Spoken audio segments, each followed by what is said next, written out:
മനുഷ്യർ പോലും അറിയാതെ അവരുടെ തലച്ചോറിലേക്ക് ചില നുണകൾ വളരെ തന്ത്രപരമായിട്ട് ആരോ ഇൻസ്റ്റാൾ ചെയ്യുന്നുണ്ടെങ്കിലോ, മനുഷ്യൻ ചിന്തിക്കുന്ന രീതിയെ, മനുഷ്യൻ്റെ ഇമോഷൻസിനെ, എന്തിന് ഓരോ വ്യക്തിയും ജീവിതത്തിലെടുക്കുന്ന ഡിസിഷൻസിനെ വരെ മറ്റാരോ ഇരുട്ടിത്തിരുന്ന് കൺട്രോൾ ചെയ്യുന്നുണ്ടെങ്കിലോ.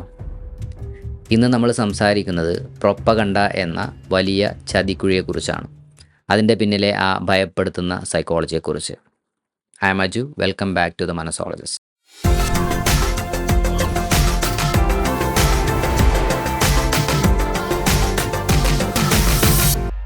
ഫോണിൽ ഇങ്ങനെ ഓരോന്ന് സ്ക്രോൾ ചെയ്ത് പോകുമ്പോൾ, അല്ലെങ്കിൽ ഒരു സിനിമ കാണുമ്പോൾ അതിൽ കാണുന്ന കാര്യങ്ങൾ ശരിക്കും ആലോചിച്ച് അനലൈസ് ചെയ്തിട്ടാണോ മനുഷ്യൻ വിശ്വസിക്കാറുള്ളത്? അതെ എന്നാണ് ഉത്തരമെങ്കിൽ ഈ വീഡിയോ മുഴുവനായിട്ട് കാണാൻ ശ്രമിക്കുക. നമുക്ക് ചുറ്റുമുള്ള ഈ ലോകത്തെ ആളുകളെ ഒന്ന് ഒബ്സർവ് ചെയ്താൽ ഒരു കാര്യം വളരെ വ്യക്തമാവും.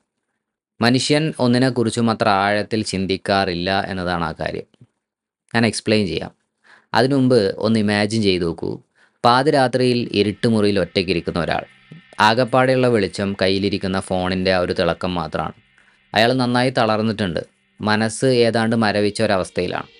ആ സമയത്താണ് അയാളുടെ ഫീഡിലേക്ക് ഒരു ചെറിയ വീഡിയോ വരുന്നത്. അതിൽ വലിയ കണക്കുകളോ രാഷ്ട്രീയ പ്രസംഗങ്ങളോ ഒന്നുമില്ല. പക്ഷേ അതൊരു സിനിമയുടെ ട്രെയിലറോ അല്ലെങ്കിൽ ഒരു പൊളിറ്റിക്കൽ പരസ്യമോ ആണ്.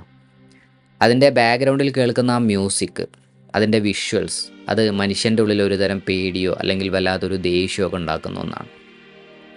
അതിൽ കാണുന്ന അല്ലെങ്കിൽ അതിൽ പറയുന്ന വിഷയത്തെക്കുറിച്ച് ആ മനുഷ്യന് വലിയ ധാരണയൊന്നും ഇല്ലായിരിക്കാം. പക്ഷേ ആ ശബ്ദവും ആ ഇമേജുകളും അയാളുടെ ഉള്ളിലൊരു ചെറിയ അസ്വസ്ഥത ഉണ്ടാക്കി തുടങ്ങുന്നു.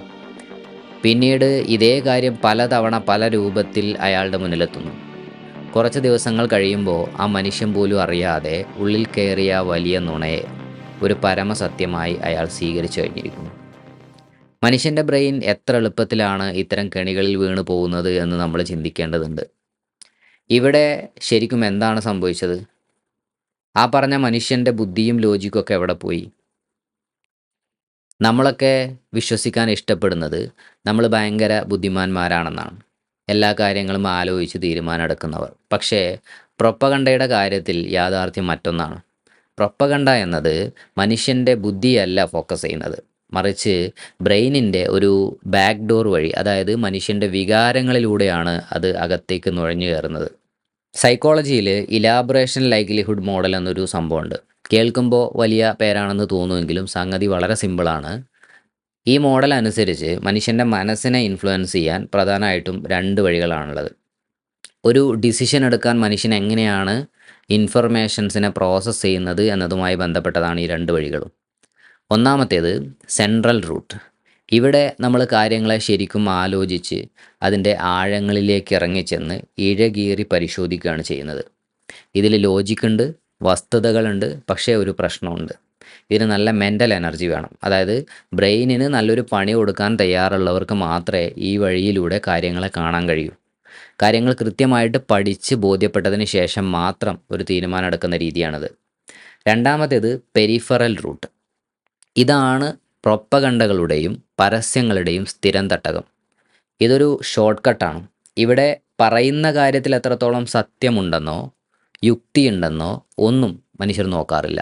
പകരം ആ കാര്യം പറയുന്ന ആൾക്ക് എത്രത്തോളം ഗ്ലാമറുണ്ട്, അയാൾ എത്ര കോൺഫിഡൻ്റ് ആയാണ് സംസാരിക്കുന്നത്, ആ വീഡിയോയുടെ വിഷ്വൽസ് എത്രത്തോളം കളർഫുള്ളാണ്, അല്ലെങ്കിൽ അതിൻ്റെ ബാക്ക്ഗ്രൗണ്ട് സ്കോർ കേൾക്കുമ്പോൾ എത്രത്തോളം ആവേശം തോന്നുന്നുണ്ട് എന്നതൊക്കെയാണ് ഇവിടെ പ്രധാനം.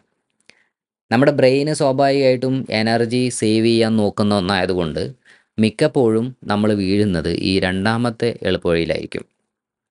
അതായത് നമ്മുടെ നെറ്റിയുടെ തൊട്ട് പിന്നിലായിട്ട് പ്രീ ഫ്രണ്ടൽ കോർട്ടെക്സ് എന്നൊരു ഭാഗമുണ്ട്. ഇതൊരു സെക്യൂരിറ്റി ഗാർഡിനെ പോലെയാണ്, വിവരങ്ങളെ അരിച്ചു പുറക്കി കടത്തിവിടുന്ന ഫിൽട്ടർ. എന്നാൽ ഇതിന് തൊട്ട് താഴെയായിട്ട് അമിഗ്ഡല എന്നൊരു കുഞ്ഞൻ ഭാഗമുണ്ട്. നമ്മുടെ പേടിയുടെയും ദേഷ്യത്തിൻ്റെയും ഒക്കെ സ്വിച്ച് അവിടെയാണെന്ന് പറയാം. ഇന്നത്തെ മീഡിയാസും പ്രൊപ്പഗണ്ട മിഷനറികളും ചെയ്യുന്നത് ഈ അമിഗ്ഡലയെ അങ്ങ് കുത്തി ഇളക്കുക എന്നുള്ളതാണ്. പേടിയോ വെറുപ്പോ മിക്സ് ചെയ്ത ഒരു മെസ്സേജൊക്കെ വരുമ്പോൾ ഈ അമിഗ്ഡല പെട്ടെന്ന് ആക്റ്റീവ് ആവും. ആ സമയത്ത് അത് ലോജിക് ഉപയോഗിക്കുന്ന പ്രീ ഫ്രണ്ടൽ കോർട്ടെക്സിനെ അങ്ങ് ലോക്ക് ചെയ്യും. ഇതിനെ സൈക്കോളജിയിൽ അമിഗ്ഡല ഹൈജാക്ക് എന്നാണ് പറയുന്നത്. ആ നിമിഷം യുക്തിയോടെ ചിന്തിക്കാനുള്ള ശേഷി നമുക്ക് താൽക്കാലികമായിട്ട് നഷ്ടപ്പെടും. പിന്നെ അകത്തേക്ക് വരുന്നത് എത്ര വലിയ കള്ളമാണെങ്കിലും നമ്മളത് സത്യമാണെന്ന് വിശ്വസിച്ച് പോകാനുള്ള സാധ്യത വളരെ കൂടുതലാണ്. അതെങ്ങനെയാണ് സംഭവിക്കുന്നതെന്ന് ചോദിച്ചാൽ അവിടെയാണ് മറ്റൊരു രസകരമായിട്ടുള്ള കാര്യം. ഇല്യൂഷറി ട്രൂത്ത് എഫക്റ്റ് നമ്മൾ മനസ്സിലാക്കേണ്ടത്. ഒരു കാര്യം ശുദ്ധ നുണയാണെന്ന് നമുക്ക് ബോധ്യമുണ്ടെങ്കിൽ പോലും അത് വീണ്ടും വീണ്ടും കേട്ടുകൊണ്ടേയിരുന്നാൽ പതുക്കെ പതുക്കെ അതൊരു സത്യമായി നമ്മുടെ മനസ്സ് സ്വീകരിച്ച് തുടങ്ങുന്ന അവസ്ഥയാണിത്. എന്തുകൊണ്ടാണ് ഇങ്ങനെ സംഭവിക്കുന്നതെന്ന് ചോദിച്ചാൽ കാരണം പ്രോസസ്സിംഗ് ഫ്ലുവൻസിയാണ്. അതായത് ഒരു കാര്യം ആദ്യമായിട്ട് കേൾക്കുമ്പോൾ ബ്രെയിനിന് അത് അനലൈസ് ചെയ്യാൻ കുറച്ച് അധ്വാനം വേണം. പക്ഷേ രണ്ടാമതോ മൂന്നാമതോ അതേ കാര്യം കേൾക്കുമ്പോൾ ബ്രെയിനിന് അത് വളരെ പെട്ടെന്ന് പ്രോസസ്സ് ചെയ്യാൻ പറ്റും. ഈ ഒരു റെപ്പറ്റീഷനും അതുപോലെ തന്നെ പ്രോസസ്സിംഗ് ഫ്ലുവൻസിയും കാരണം ആ കാണുന്നതും കേൾക്കുന്നതുമായിട്ടുള്ള കാര്യത്തെ ബ്രെയിന് പലപ്പോഴും സത്യമാണ് എന്ന് തെറ്റായി ഇൻറ്റർപ്രറ്റ് ചെയ്യുകയാണ് ചെയ്യുന്നത്. ഒരു നുണ 100 വട്ടം ആവർത്തിച്ചാൽ അത് സത്യമാകും എന്ന് പറയുന്നതിന് പിന്നിലെ സയൻസ് ഇതാണ്. ഇന്നും നമ്മുടെ ഇടയിൽ ഈ തന്ത്രം വളരെ നന്നായിട്ട് വർക്കാവുന്നുണ്ട്. നമ്മളൊരു സ്റ്റോറിയിലോ ഇമോഷൻസിലോ ഒക്കെ ലയിച്ചു പോകുമ്പോൾ നമ്മുടെ ക്രിട്ടിക്കൽ തിങ്കിങ് അത്രത്തോളം നന്നായിട്ട് വർക്കായിക്കൊള്ളണമെന്നില്ല. ഈ സിനിമകളിലൂടെയും പരസ്യങ്ങളിലൂടെയൊക്കെ ഒളിച്ചു കടത്തുന്ന പ്രൊപ്പഗണ്ട മെസ്സേജുകൾ കാരണം മനുഷ്യർ തൻ്റെ ജീവിതത്തിലെ സങ്കീർണമായ പ്രശ്നങ്ങൾക്ക് കാരണം മറ്റേതോ ഒരു ഗ്രൂപ്പാണെന്ന് പോലും വിശ്വസിക്കാൻ തുടങ്ങുന്നതിന് പിന്നിൽ ആ മനുഷ്യർക്ക് കിട്ടുന്ന അല്ലെങ്കിൽ അവരിലേക്ക് എത്തുന്ന ഇത്തരം ലളിതമായ അതേസമയം വൈകാരികമായ ഉത്തരങ്ങളുണ്ട്.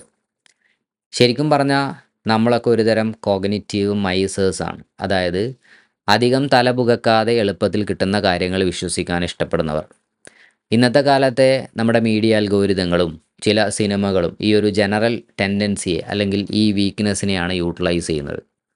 സത്യം എന്നത് എപ്പോഴും കുറച്ച് കോംപ്ലക്സ് ആവും എന്നതുകൊണ്ട് അത് മനസ്സിലാക്കാൻ നമ്മൾ നല്ല എഫേർട്ട് എടുക്കേണ്ടി വരും. പക്ഷേ നുണകൾ അങ്ങനെയല്ല. അവ വളരെ സിമ്പിളാണ്, ആവർത്തിക്കപ്പെടുന്നവയാണ്, ഹ്യൂമൻ ഇമോഷൻസിനെ പെട്ടെന്ന് സ്റ്റിമുലേറ്റ് ചെയ്യാൻ കഴിവുള്ളവയുമായിരിക്കും. നുണകൾ നമ്മുടെ തീരുമാനങ്ങളെ നിയന്ത്രിക്കുന്നതിൽ നിന്ന് രക്ഷപ്പെടാനുള്ള ഒരു പ്രധാനപ്പെട്ട വഴി എന്ന് പറയുന്നത് സ്വന്തം ബ്രെയിനിൻ്റെ ഈ പരിമിതികളെ തിരിച്ചറിയുക എന്നുള്ളതാണ്. ഇന്ന് ഇൻഫർമേഷൻ മനുഷ്യരിലേക്ക് എത്തുന്നത് വളരെ വേഗത്തിലാണല്ലോ.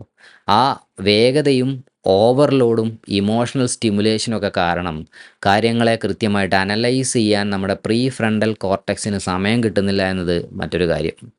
നുണകൾ പ്രചരിപ്പിക്കുന്ന പ്രൊപ്പഗണ്ട മെഷിനറികളിൽ നിന്ന് ബ്രെയിനിനെ എങ്ങനെ പ്രൊട്ടക്റ്റ് ചെയ്യാം എന്നതിനെപ്പറ്റി മറ്റൊരിക്കൽ പറയാം. ഈ വീഡിയോ നിങ്ങളുടെ ചിന്തകളെ ഏതെങ്കിലും രീതിയിൽ സ്റ്റിമുലേറ്റ് ചെയ്തു എങ്കിൽ തീർച്ചയായിട്ടും ലൈക്ക് ചെയ്യുക, ഷെയർ ചെയ്യുക, നിങ്ങളുടെ വിലയേറിയ അഭിപ്രായങ്ങൾ താഴെ കമൻറ്റ് ചെയ്യുക. കൂടുതൽ സൈക്കോളജിക്കൽ ഇൻസൈറ്റുകൾക്കായി ചാനൽ സബ്സ്ക്രൈബ് ചെയ്തോളൂ. അടുത്ത വീഡിയോയിൽ കാണാം. Stay aware and think about it.